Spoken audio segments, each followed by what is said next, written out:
Om Namo Bhagavate Vasudevaya. Om Namo Bhagavate Vasudevaya. Om Namo Bhagavate Vasudevaya. So, reading from Sri Bhagavatam, Canto 5, Chapter 13, Text 5, talks between Jad Bharat and Maharaj Rahugana.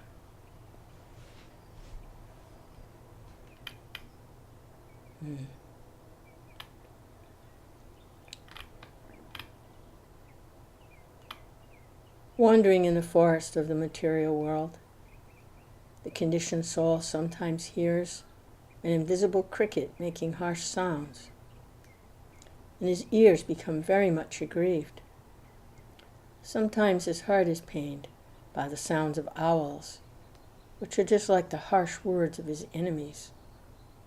Sometimes he takes shelter of a tree that has no fruits or flowers. He approaches such a tree due to his strong appetite, but then he suffers. He would like to acquire water, but he's simply illusioned by a mirage, and he runs after it. So this is what happens in the material world. There's an appearance of shelter, there's an appearance of water. Things appear to be, but they're not. They have no substance. So, taking shelter of a tree that has no fruits or flowers is like trying to take shelter of another person who has no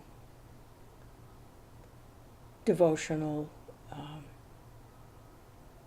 maturity.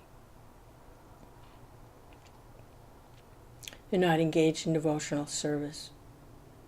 They have no spiritual fruit or flowers. So where's the shelter there?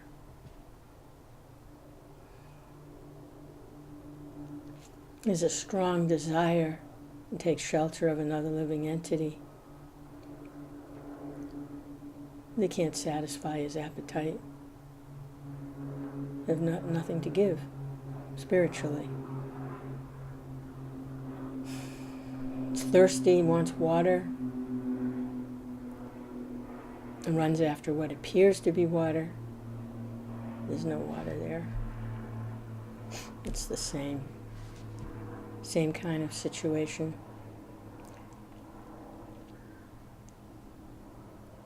Running after this philosophy, that philosophy, this teaching, that teaching.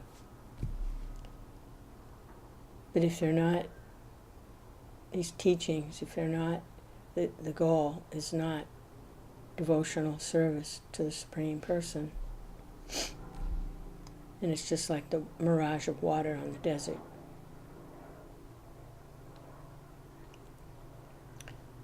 Or maybe there's like one little drop of something in there. But how will that satisfy the thirst? There's only one drop. You're very thirsty. There's like one drop.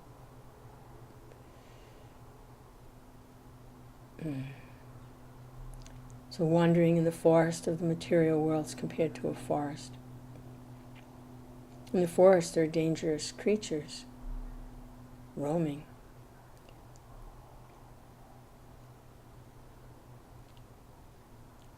So he hears an invisible cricket making harsh sounds.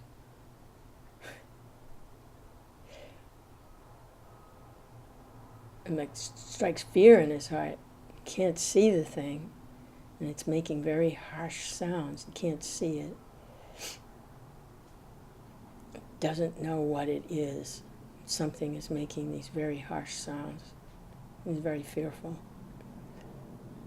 So there's always fear in the material world. There's always the fear of something's going to happen. Going to lose my money, going to get sick, some thief will come, all these fears. Sometimes his pain is by the sound of owls, which are just like the harsh words of his enemies. It's funny, owls make the sounds like who for English-speaking people. Who, who. So, who, Krishna, Krishna, Krishna, but they're not saying Krishna, they're saying who. So the enemies, words of the enemies, they try to belittle. An enemy is someone who tries to destroy you or cause you harm. So it's very painful to hear these negative, destructive sounds coming from these other people. They're not wishing you well. They want to see you destroyed. They want to see you suffer. They want to see you in pain. So that's like the harsh words of the enemies. A devotee doesn't have any enemies. A devotee does not have enemies. The devotee is a friend of everyone. He does not see anyone as an enemy. Now, there may be some who don't appreciate the devotee. That's another story. But the devotee doesn't accept anyone as their enemy. They have no enemies. They're the well-wisher of everyone, even those who, for one reason or other, don't like them or find them a disturbance to their own activities. And it can be traced to enviousness of Krishna because the devotee is a representative of Krishna. So if there's some negativity directed toward the devotee, it should be understood it's being directed toward Krishna. But the devotee doesn't have any enemies. Doesn't accept anyone as an enemy. And likewise, the devotee doesn't accept anyone as a personal friend either, because Krishna is their friend.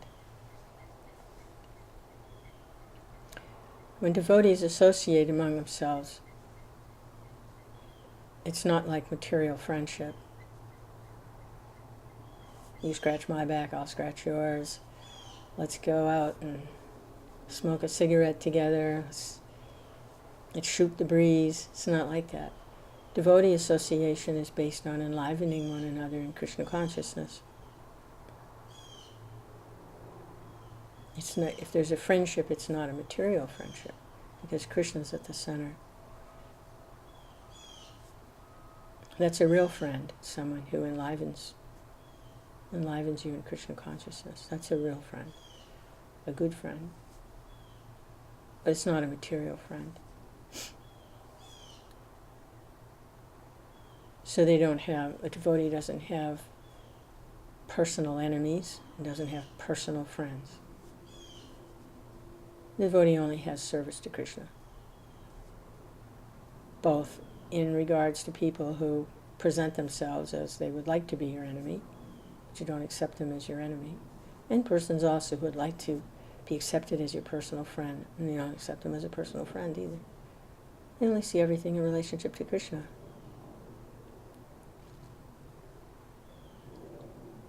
In that way, they don't become entangled in anything other than Krishna. Their focus is like a laser focus on Krishna.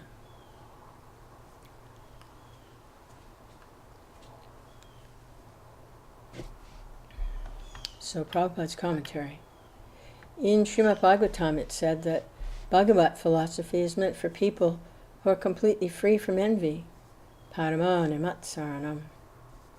The material world is full of envious people. Even within one's inner circle there is much backbiting, and it's compared to the sound vibration of a cricket in the forest. One cannot see the cricket, but one bears its sounds and becomes aggrieved. When one takes to Krishna consciousness, One always hears unpalatable words from relatives. This is the nature of the world. One cannot avoid mental distress due to the backbiting of envious people. Being very much aggrieved, sometimes one goes to a sinful person for help, but he has no means to help because he has no intelligence. Thus the living entity is disappointed. This is like running after a mirage in the desert in an effort to find water. Such activities do not produce any tangible results. Due to being directed by the illusory energy, the conditioned soul suffers in so many ways. Can't find shelter. Prabhupada says here that it's unavoidable that there will be envious people in the material world. So they're always going to be here unpalatable words. And the sound vibration is like the cricket in the forest. It's always croaking. There's much backbiting.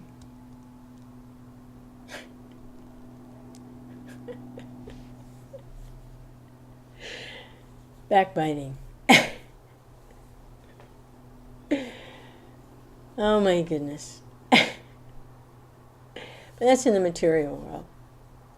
And when Prabhupada says the inner circle, that's also a material inner circle, like amongst business associates or relatives, because there's all this personal ambition involved. Each one has their own agenda, and they only see the other in terms of how can they help my agenda. So there's competition like that materially. Dog eat dog, rat race, backbiting, because each one is personally motivated in their own sense of false ego of who they think they are. And so there's backbiting, and sometimes a person is in distress and they have to go to another person who's envious, has that false ego, and they really can't get the help they need, become disappointed.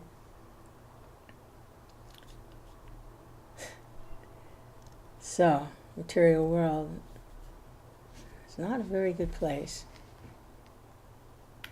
So much suffering like that. Text 6.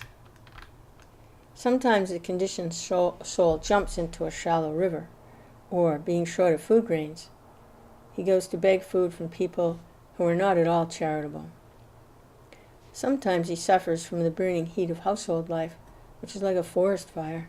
Sometimes he becomes sad to have his wealth, which is as dear as life, plundered by kings in the name of heavy income taxes. So, material situation again, Jad Bharat is painting the picture.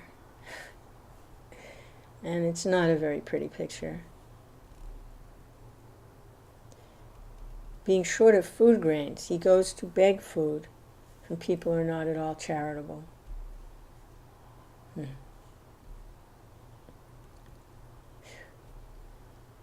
Gets the door slammed in his face. Very hungry, he's come into some misfortune. He gets the door slammed in his face. Oh my God. Sometimes he suffers burning heat of household life, which is like a forest fire. Yeah. So many demands of the family members. And he has the head of the household. Now there's both men and women are heads of households. Both have to work to provide for their household life. So they're under pressure to work very hard for all their acquisitions. And household life also means the circle of friends and relatives, so they have to try to present that they're successful, which means they have to keep up or even try to surpass their other neighbors and friends so that they can get that profit, adoration, and distinction that they so desire, want to be adored, people to want to turn people's heads, to see how successful I am. Well, in order to get there, it's a very difficult struggle. You have to work very hard in a situation where there's a lot of backbiting co-workers or employees, whatever, competitors, it's always heated. That heat is the passion. It's the passionate mode of household life. And then there's the demands, the physical, sensual demands of the spouse or the partner. You always have to deal with that pulling of the senses like that. And the children also are demanding, satisfy our senses. We want to eat this, we want to have this, we need that, we need this new toy, we need this new gadget, we need to go to this summer camp or this. So there's always money, and a very difficult situation. It's like a burning heat. It's like a forest fire. It's trying to live peacefully in the middle of a forest fire. And then, on top of it all, here comes whatever he has earned. Here come the thieves in the form of government officials. This is material life. It's spiritually enlightened rulers. They may also exact some taxes, but because they're representatives of the Lord, it gets returned back in the form of amenities, public facilities, public utilities, safety and protection like this. But when it's not spiritual goal to government, and the kings are just big thieves, or the rulers, prime ministers, the presidents, dictators, whatever, they're just big thieves, and they come with all their governmental force and they take the money away. Sometimes we've seen in the past, recent past, like around the 1930s or so, the different governments do it at different times, but in the United States, the government came and whatever gold citizens had that they were keeping as safety and insurance in case of an emergency, to have some assets, the government came and confiscated it and took it all. Yeah. They gave a few dollars for it, but the gold itself was worth way much more. I mean, you'd have to say hundreds of times more than what the government reciprocated to take that gold away. So the government plunders the cities and citizens in the name of these income taxes.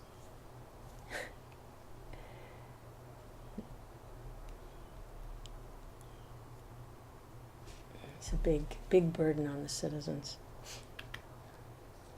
And the governments, when they're like this, thieves and scoundrels, they use the money to wage wars and to cause other states and other rulers problems. And all these different states, they use the money from the citizens to fight with each other and try to take each other's assets away. So they destroy everything that's been built up in their fighting. And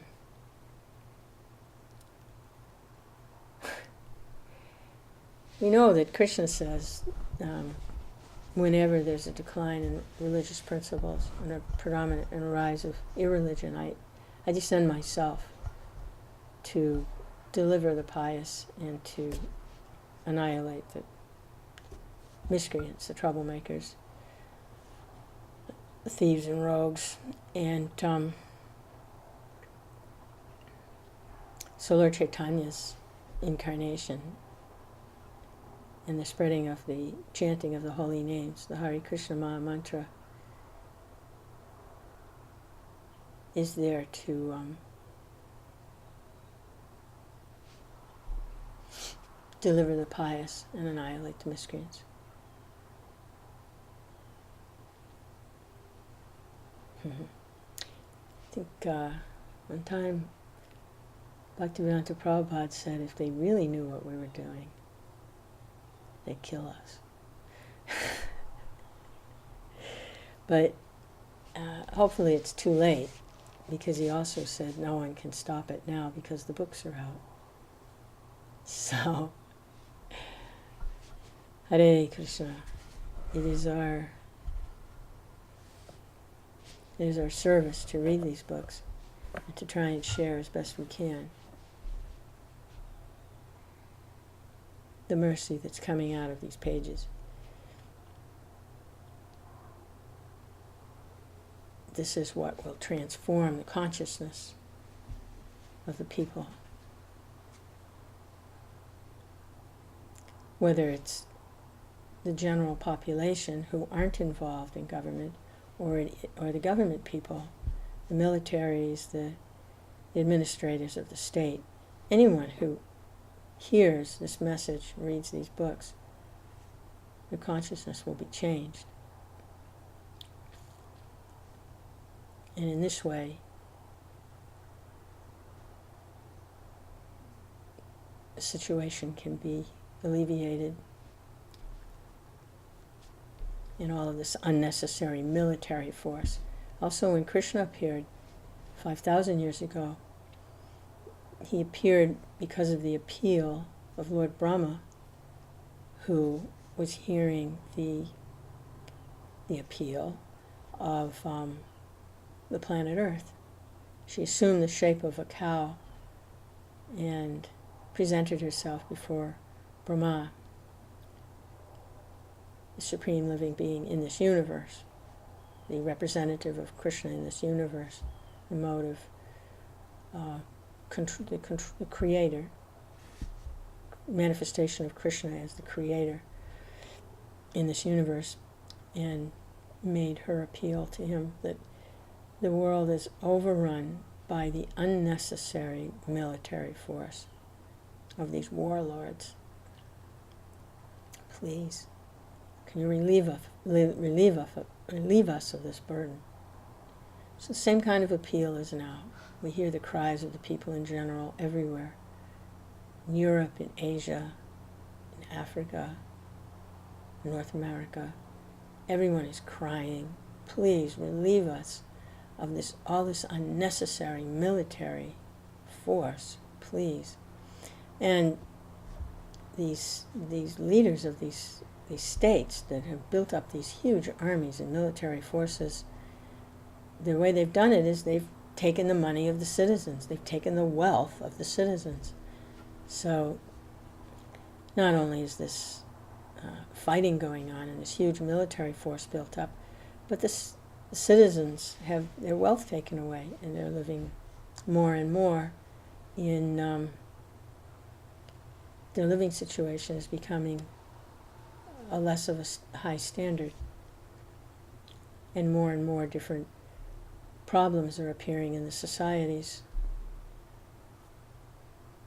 The quality of education, the quality of the civilian police forces, the quality of the infrastructure is everything's deteriorating because the money is being taken for these unnecessary military endeavors. So that's where the wealth of the citizens is going. We look at history also, you can see this happen. Roman Empire and the different empires, when the rulers engaged more and more in military endeavors and depleted the wealth of the citizens by diluting their currency or by confiscating their wealth, or in different ways, heavy taxes, then they were put in this difficult situation. It's not a new thing. And as we see here, this is very early on in the beginning of the creation of the universe. We're only looking at, 8 or 9, 10 generations from the actual beginning of the creation of the material world.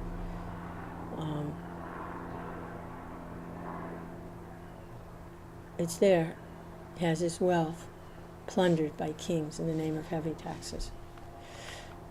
Prabhupada's commentary: when one is hot due to scorching sun, one sometimes jumps into a river to gain relief. However, if the river is almost dried up, the water is too shallow, one may break his bones by jumping in. The conditioned soul is always experiencing miserable conditions. Sometimes his effort to get help from friends are exactly like jumping into a dry river. By such actions, he does not derive any benefit. He only breaks his bones. Sometimes, suffering from a shortage of food, one may go to a person who's neither able to give charity nor willing to do so. Sometimes, suffering from a shortage of food, one may go to a person, Sometimes one is stationed in household life, which is compared to a forest fire. Samsara davanana lila loka. And when a man is heavily taxed by the government, he becomes very sad.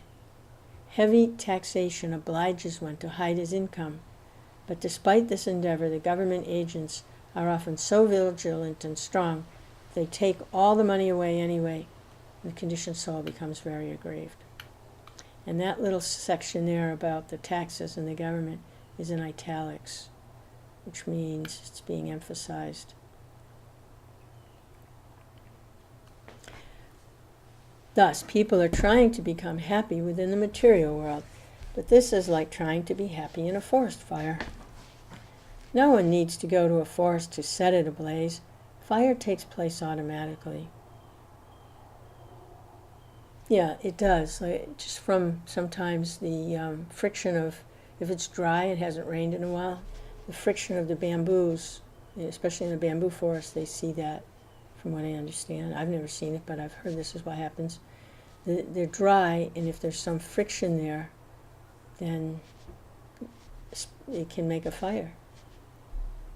So and it starts automatically if it's dry and it's hot. Fires can start.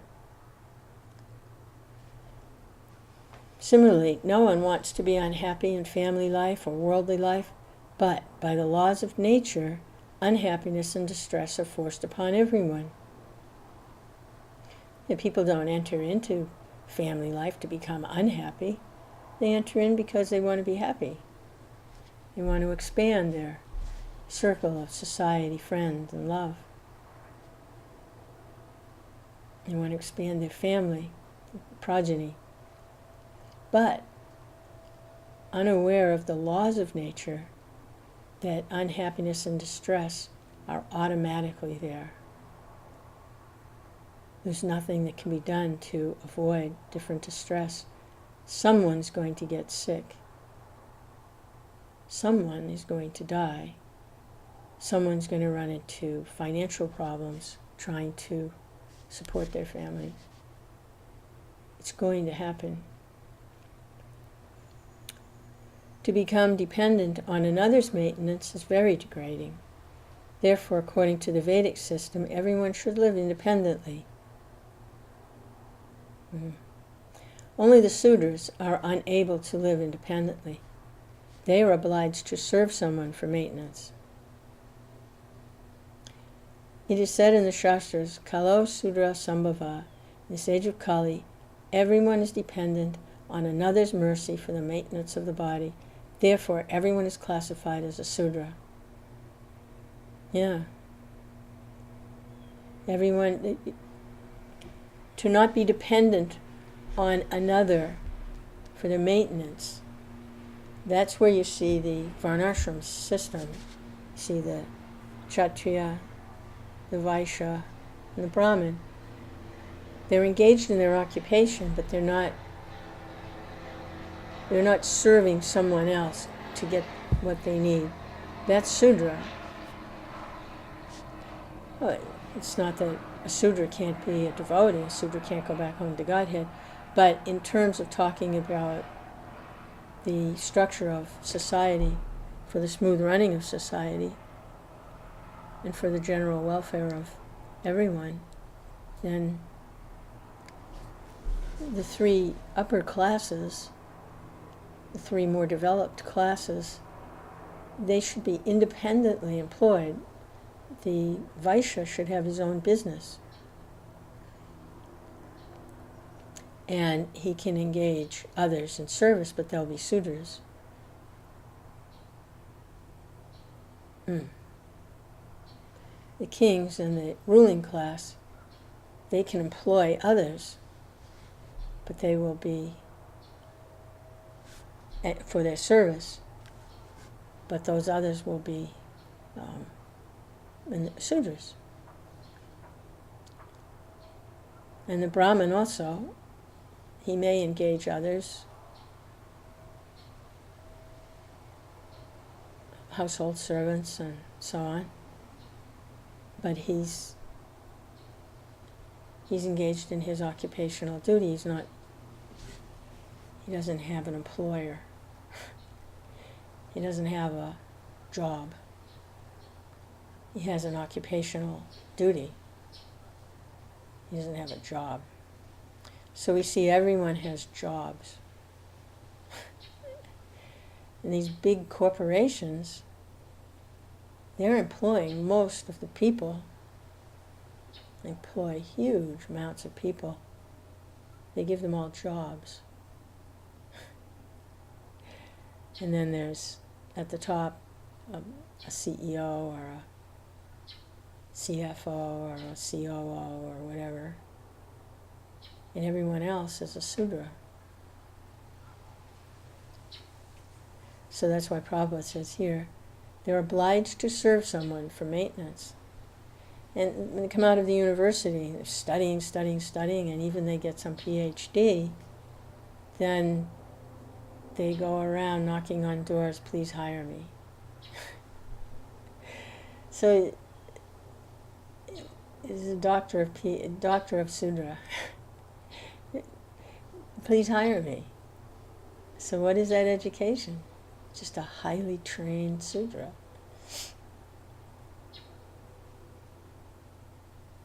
See, I have my papers, I have my master's degree, I have my Sudra, my PhD.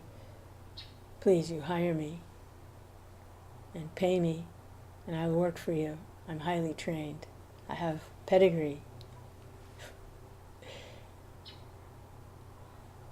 So, in the Kali Yuga, Kalo Sudra Sambhava, in this age of Kali, everyone is dependent on another's mercy for the maintenance of the body. Therefore, everyone is classified as a Sudra.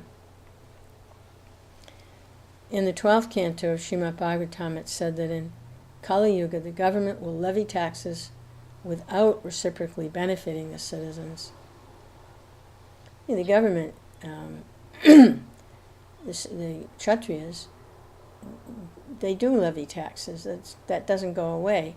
But what it is that then it's returned to the people in the form of emergency stores of grain, nice roads, good clean water supply, safety and protection, both from those that would try to cause trouble outside the state and for those to protect against thieves and scoundrels who may be lurking inside the state.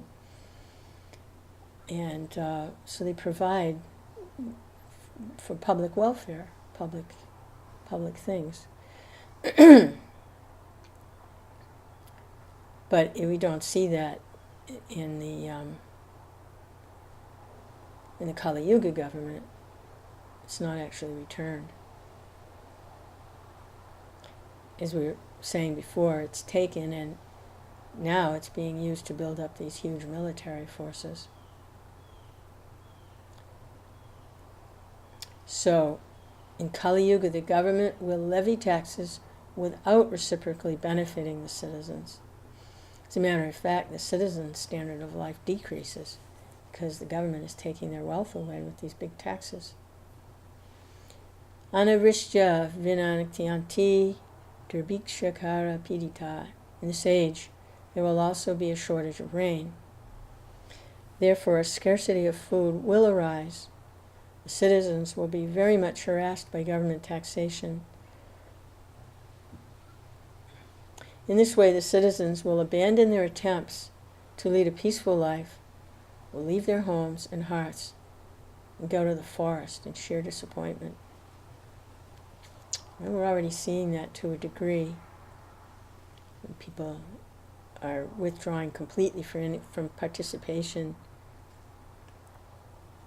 as a citizen of any state and are simply running off into the forest to try to maintain as best they can without being part of any state or government. You see that happening now. Evidently that will happen much more, be much more prevalent in times to come. And shortage of rain, therefore scarcity of food. Now, it's described in the scriptures, in Bhagavad Gita, there's mention also of how rain comes from sacrifice to Vishnu. By performing sacrifice to Vishnu, then there's sufficient rain. So, the sacrifice to Lord Vishnu in this age is the chanting of Hare Krishna.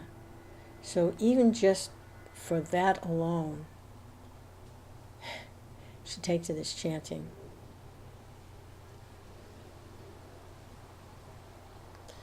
How that works, that say, well, that doesn't, how can chanting Hare Krishna bring any rain? There's a cycle there. Sacrifice to the Lord.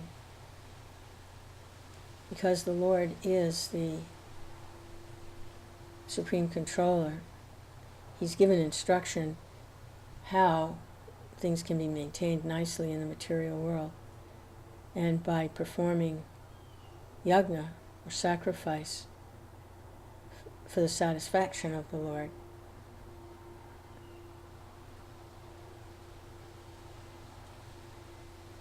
this brings the blessings of the Lord in the form of sufficient material facilities.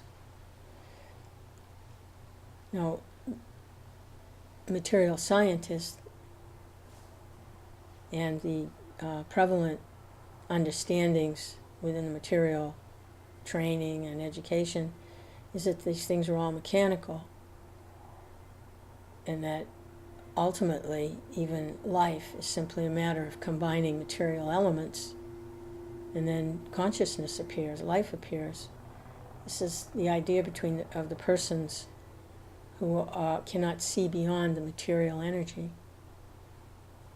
that there are other forces taking place, transcendental to this material world, beyond the three modes of material nature. And one of those forces is the supply of sufficient rainfall.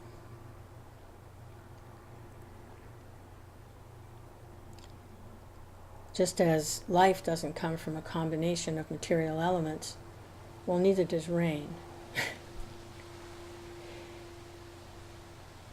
Neither does sunlight. Sunlight is not simply some material element because there's a certain combination of gases or something. These are all energies of the Supreme Person, and they're being supplied by Him, not necessarily directly, but through His agents. He doesn't have to do everything directly, personally. He can manage through his servants and through His agents. And that leaves Him free to he's the big CEO, he wants to go out and have a little vacation. Actually, he's always on vacation. He's always enjoying it. His representatives, his expansions, his servants, they're managing on behalf of the Lord. Now, sometimes they mess up. We see that with, like, Lord Indra. He's actually in charge of rain. And there was that little misunderstanding there when the Lord was manifesting His pastimes in Vrindavan, and He convinced, He instructed his loving devotees not to make sacrifices to Lord Indra for rain, because it wasn't necessary. If they just served him, they just served Krishna, and specifically in the form of Govardhan Hill and the cows, then the rain would come. And boy, did the rain come.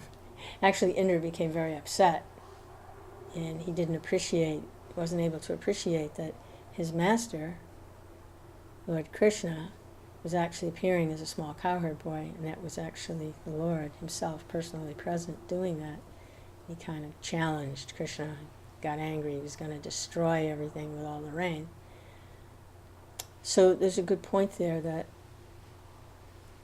by making the sacrifice directly to Krishna, to please Krishna, then it's not necessary to do anything else. The rain will come. And that sacrifice is, for this time and place, the chanting of the Mahamantra Hare Krishna. And then Krishna will see to it personally that there's sufficient rainfall so there isn't famine. So that's another aspect of this, just in material sense, how important it is to propagate this chanting, because it is the sacrifice for the sage. And without it, there's going to be a shortage of water, a shortage of rainfall. Of course, we know that as the age of Kali Yuga, we hear from the scriptures, as the age of Kali Yuga progresses, and we're talking, tens of thousands of years from now, it will get pretty bad, and there will be a scarcity of food. But that's pretty far distant in the future. Now that Lord Chaitanya has come, just recently, 500 years ago, to inaugurate this chanting, then for the next while, it's said maybe the next 10,000 years or so, there will be a little bit of a reprieve from the effects of Kali Yuga because of the chanting. So,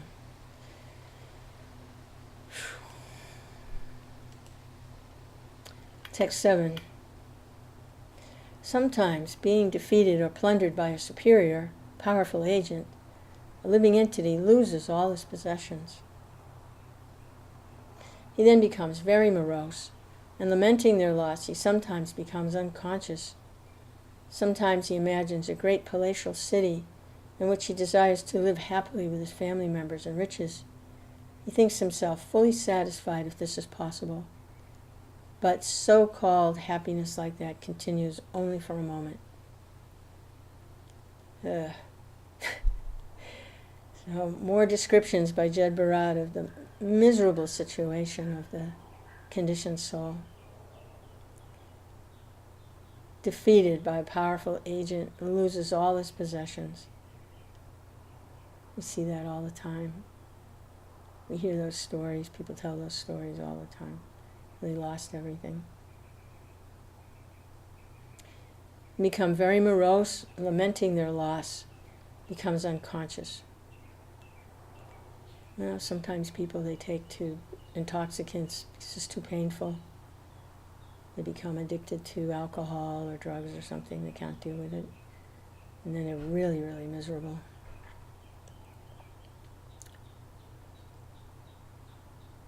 Lamenting their loss. We see here the hankering and the lamenting. And that's what goes on. That's the Sudra mentality. It's hankering and lamenting. Like here, we're reading about the lamenting part. He had something of value, and it was stolen or taken away or plundered, and he lost it all. Now he's lamenting like anything for what he lost. And the other part of that is the hankering. So in the second part of this verse, it says he imagines a great palatial city where he can live happily with his family members and all his riches. And he thinks himself fully satisfied. If this was just possible, he would be so happy. But so-called happiness like that continues only for a moment. He's imagining this. Imagines, he's dreaming, imagining a great city. So he's hankering. But it's all on the material plane. It's all illusory, has no permanence. And even if he does get something, then he starts to worry that it's going to get taken away. And very often it does. Especially at the time of death, it all gets taken away.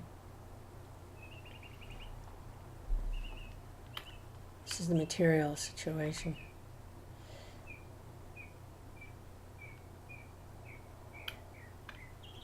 Commentary by Prabhupada. The word Gandharva Puram is very significant in this verse. Sometimes in the forest, a very big castle appears, and it's called a castle in the air. Actually, this castle does not exist anywhere but in one's imagination. This is called Gandharva Pura. In the material forest, the conditioned soul sometimes contemplates great castles and skyscrapers, and he wastes his energy for such things, hoping to live in them very peacefully with his family forever. However, the laws of nature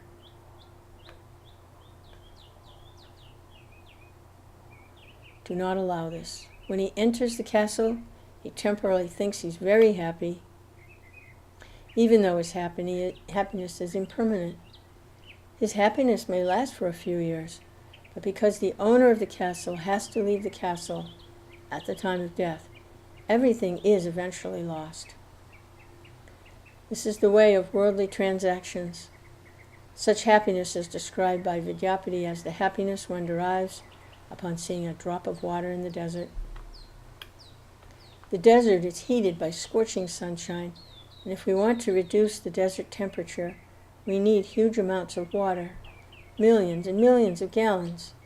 What effect will one drop have? Water certainly has value, but one drop of water cannot reduce the heat of the desert. In this material world, everyone is ambitious, but the heat is very scorching. What will an imaginary castle in the air do to help? Srila Vidyapati has therefore sung, the happiness of family life, friends, and society is compared to a drop of water in the scorching desert. The entire material world is busy trying to attain happiness, because happiness is the prerogative of a living being. Unfortunately, due to falling in contact with the material world, the living entity simply struggles for existence. Even if one becomes happy for a while, a very powerful enemy may plunder everything. There are many instances in which big businessmen suddenly become paupers in the street.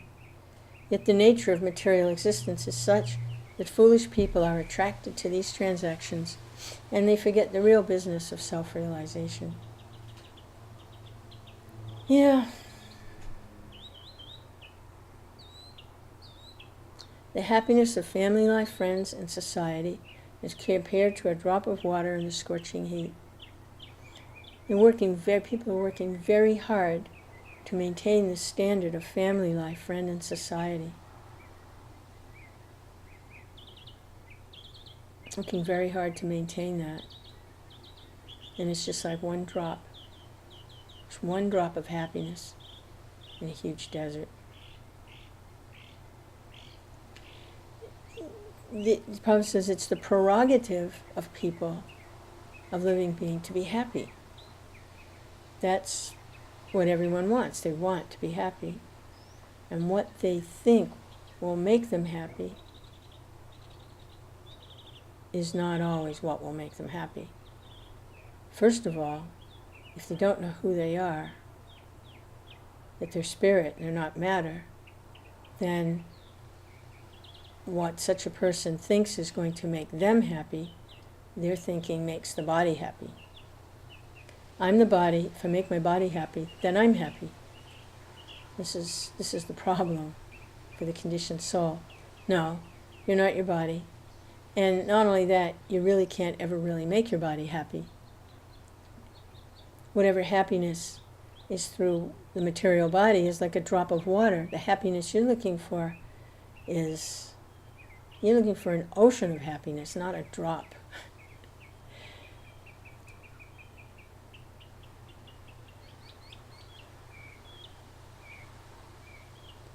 So the world is filled with people like that. And these big businessmen, they work so hard, up early, sometimes traveling an hour or more to get to their place of work, and then all day struggling with backbiting co-workers,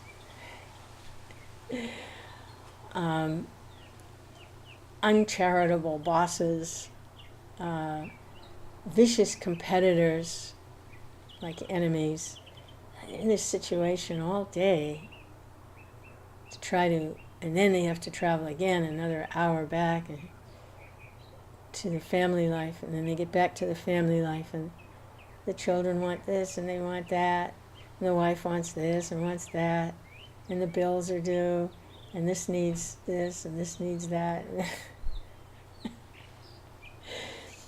Robert says really the only happiness is they have a little sex.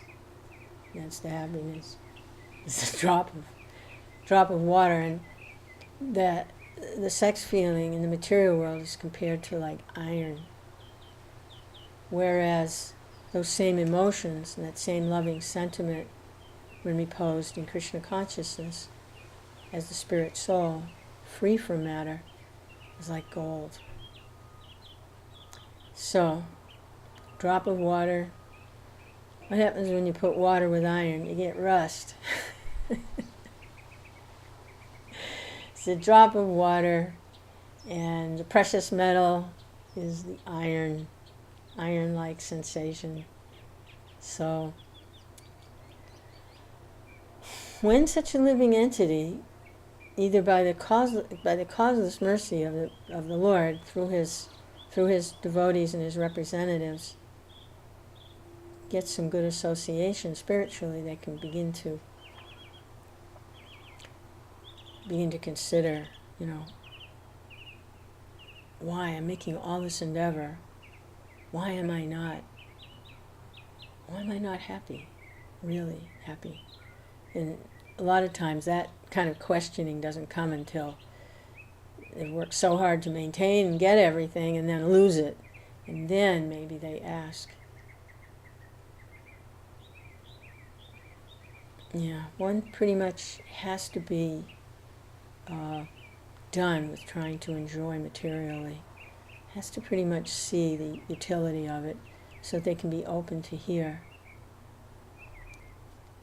Of course, we read earlier that a pure devotee can deliver anyone, even the most engrossed materialist, because the pure devotee has a special potency, and there's a certain taste that comes from hearing from them, and if you can get some association, especially hearing, there's a certain taste that you don't get anywhere else. That's that gold.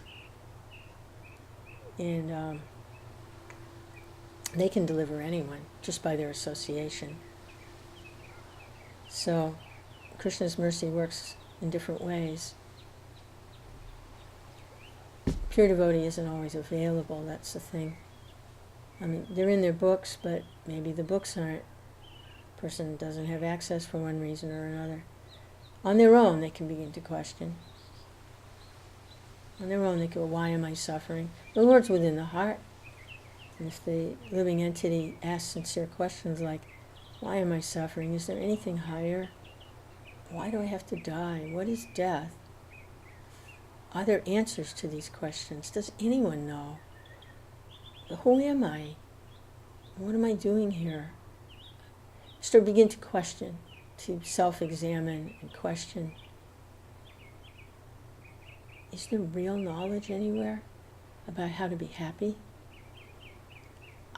If a person's intelligent and they look around them, they can see that people are making all these endeavors, and there really aren't any really good examples of people who are actually happy. If there were, then, hey, there's the template. Whatever they did, I'll do, and I'll get there. But don't really see it. Not really. Not really. And what appears to be happiness, if you come a little closer, you try to enter in, you see, no, this isn't as smooth looking and wonderful as it looked from a distance. Just like in a movie, watching a movie and you see so much. It's a performance. But to go deeper into it, they're actors, and they have their separate lives.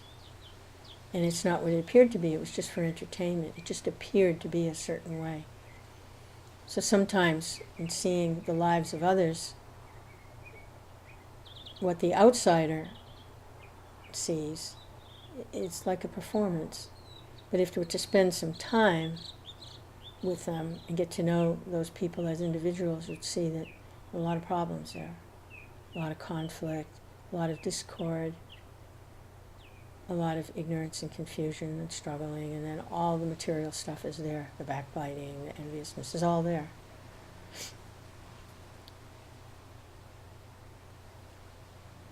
But from a distance, no, it's like a movie, it's like a performance. And people put a lot of effort into projecting that image of their family life. That's what they want other people to see. So they put a lot of effort into having just the right car and just the right house and wearing just the right clothes, and when in public, speaking in just the right way. But it's a performance. Like actors.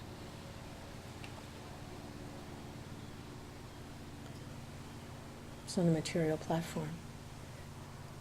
The devotional life is different. It's out there. There's no duplicity. The devotee is engaged in serving the Lord, and it's visible. You can see it. There's no pretension.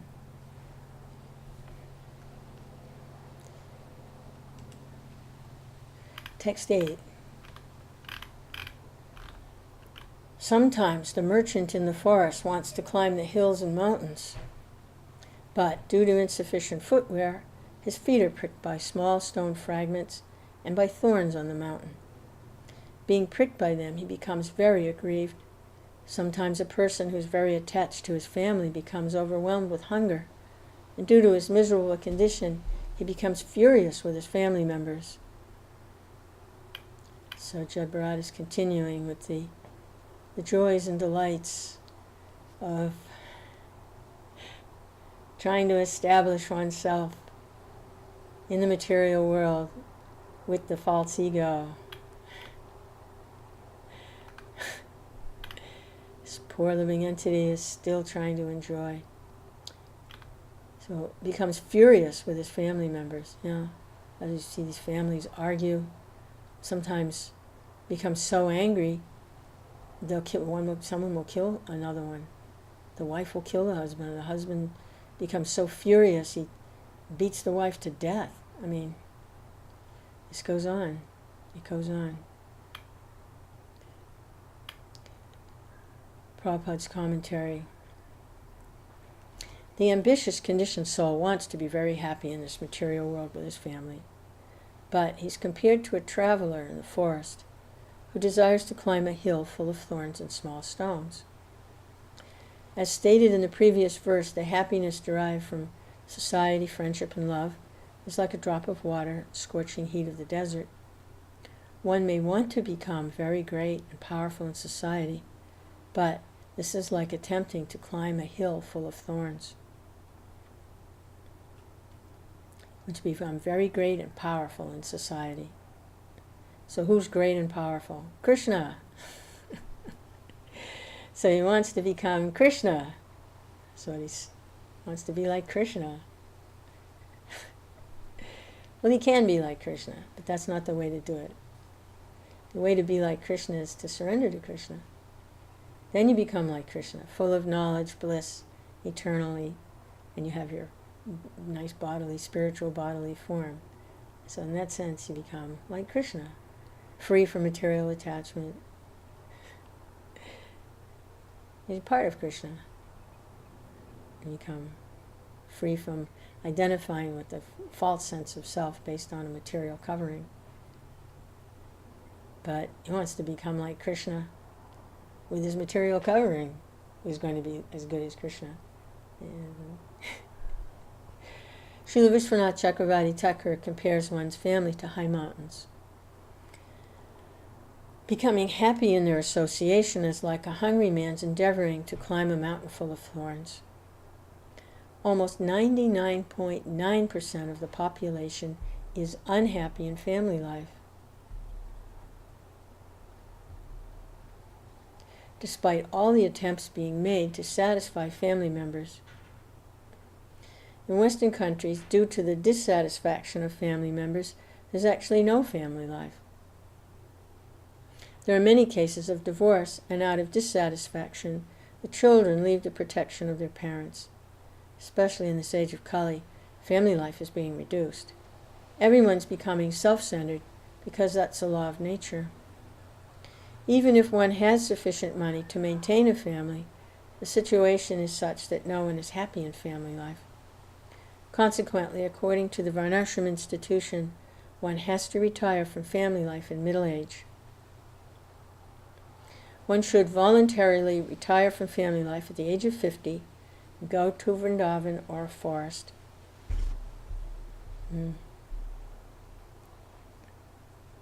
Western countries, due to dissatisfaction of family members, there's no family life. And Prabhupada goes on to point out how many cases of divorce there are. And then it's not that they divorce and then they've learned that no, family life, just let me take up a spiritual path. No, then they just get married again.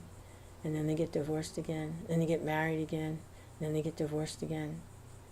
And they have children with each of these unions, and then the children are dragged around from stepmother to stepmother to stepfather to step. So there's actually no family life. Especially in this age of Kali, family life is being reduced.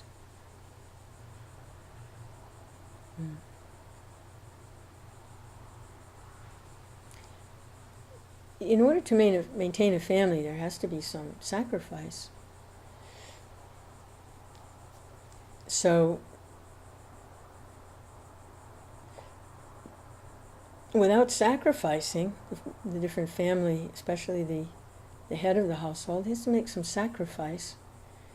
And who's he going to make the sacrifice to? It has to be to Krishna, to the Lord.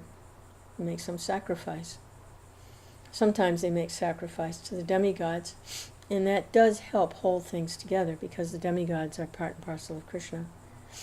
They're servants of Krishna. But usually the consciousness, when they make some sacrifices to a demigod, whichever one, usually Lord Shiva, but sometimes Ganesh, different demigods, Lakshmi, goddess. The consciousness is they want just material amenities. They want a material situation to enjoy through their senses, sense gratification, more acquisitions. They want to stay in the material world. But by making some sacrifice, it does hold together. Ultimately, the sacrifice should be made to Lord Krishna, Lord Vishnu. And the sacrifice that should be made is the Sankirtan Yagna. So, it's been recommended by the acharyas that have little household deities, and everyone see the house as belonging to the Lord, and all the family members as servants of the Lord. And the food is offered to the little deities, and there's chanting, and friends are invited in. Other families with their children invited in, have some nice festivals on the special days, observe Ekadasi, like this, purify the household life by making this sacrifice. Then there's family life. It's Krishna's family. Very nice. Family of devotees. Oh, how nice. It's just wonderful. But in the material life, what sacrifices are being made? The family is revolving around sense enjoyment, specifically the sex life of the mother and father, specifically. So whatever sacrifices are being made, they're being made just for sense enjoyment. So that doesn't hold together. It doesn't hold together. Because the enjoyment that comes from that is just a little drop. The whole spiritual dimension, because everyone in the family are spirit. They're not matter, they're spirit. Without that spiritual dimension, whatever little bit of sensation, sensual sensation, food or sex or whatever it is, little sensation is just like a little drop. And the quality of it is like that iron. Whereas in the devotee family, where the sacrifice is being made to Vishnu, the whatever sense enjoyment is there, prasadam is being taken, or uniting to produce nice children for Krishna, it's like gold. It's a whole different quality. So in the Kali Yuga, it's all iron and a drop of water, and it doesn't hold together. And no one is really happy in family life.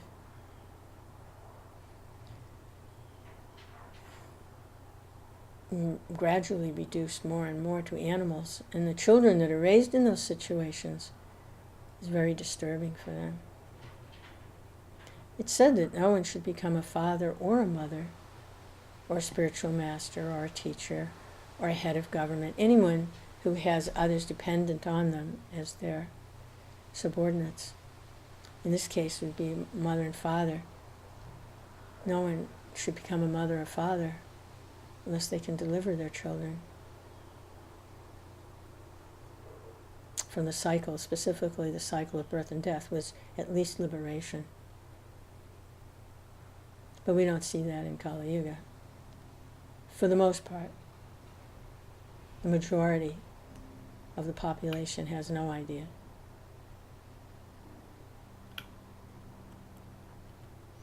Prahlad Maharaj says in the Bhagavatam, there's no benefit in transferring from one forest to another. One must go to the Vrindavan forest and take shelter of Govinda. That will make one happy. The International Society for Krishna Consciousness is therefore constructing a Krishna Balaram temple to invite its members as well as outsiders to come and live peacefully in a spiritual atmosphere. That will help one become elevated to the transcendental world, return home back to Godhead. Another sentence in this verse is very significant. That's interesting. It's saying the forest of material enjoyment. Well, give up that forest and come to the forest of Vrindavan. Yeah, it's a whole different experience. Come to Krishna's forest. You're in the forest of material enjoyment. You're not happy. Oh, here, try this forest over here. And for that reason, these temples have been established. It's divine grace. His mission is to get this information out and also to provide these places of worship, these temples and communities. Very successful. So successful. Wonderful. Very great Vaishnava. Preacher. Inconceivable. And really, his glories are hardly yet known. I mean, not really. How glorious A.C. Bhaktivedanta Swami Prabhupada really is the depth of it is yet to really be revealed. It's only now, like in a seed-like form, the depth and the immensity of the impact of his presence and his activities. It's hardly even begun to be fully appreciated and realized. Overwhelming. Hare Krishna. That will help one become elevated to the transcendental world and return home back to Godhead. Another sentence in this verse is very significant. When one's mind is disturbed in so many ways, he satisfies himself by becoming angry with his poor wife and children,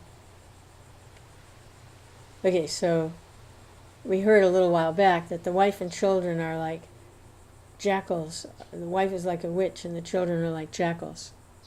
Okay, and it's the poor husband who's victimized. Now, there's another scenario here saying when he's unhappy and dissatisfied, he becomes angry with his poor wife and children. So everyone's victimized. He's victimized, they're victimized, because the whole thing is material. So everyone's victimized. Now, you see the children, they're subordinate, they're dependent on him. Okay, we read the next verse. The wife and children are naturally dependent on the father, but the father, being unable to maintain the family properly, becomes mentally distressed, chastises family members unnecessarily. Everyone has shortcomings in this situation. The wife and the children, unrestricted desires, puts pressure on the husband, and he tries to satisfy those desires, and he can't. So then he becomes angry and rails at them, because everyone's in ignorance. He's in ignorance, they're in ignorance, and their senses are all unsatisfied, and the whole thing's temporary anyway, and that pressure is always there, and then you've got the enemies, and then you've got the envious people, and then you've got the government coming, trying to take everything away, and oh my goodness. So he becomes mentally distressed and chastises the family members unnecessarily. As stated in the Srimad Bhagavatam, being disgusted with family life, one separates from the family by divorce or some other means. If one has to separate, why not separate willingly? Systematic separation is better than forced separation. Forced separation cannot make anyone happy, but by mutual consent or by Vedic arrangement, one must separate from his family affairs at a certain age and fully depend on Krishna. This will make one's life successful. Yeah, that's really nice, because then they can prepare. Of course, to the Western mind, this sounds preposterous. Separate willingly. But if one, it's just like people prepare for retirement. They put money away to retire. Well, they could prepare for this separation also. If they knew that they were going to be doing it, it was part of their life plan. They could prepare. They could prepare that the children were provided for. They could prepare that their possessions, provided the government hadn't taken everything away, was divided nicely.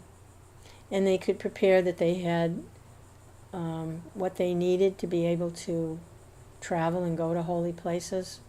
They could prepare for it. It would be part of their life plan, just like people prepare for retirement. Whereas in material life, they're forced apart because they're trying to enjoy materially, and it's so distasteful and so disturbing, they just can't stand it anymore. I've heard people who have separated say like that, well, they will say things like, well, I don't hate, my husband or my wife. I just can't live with them. I can't live in that family situation. I just can't do it. Because it's so distressful. So then they separate anyway. So wouldn't it make it easier to tolerate the difficulties of family life, knowing that at age 50 you were going to retire from it? Then and they could stay together and at least attempt to raise the children together, knowing that it wasn't like forever, this torture wasn't forever, that knowing that at age 50 it would be the separation. Wouldn't that be a better way to deal with it? Of course it would. It's Krishna's way.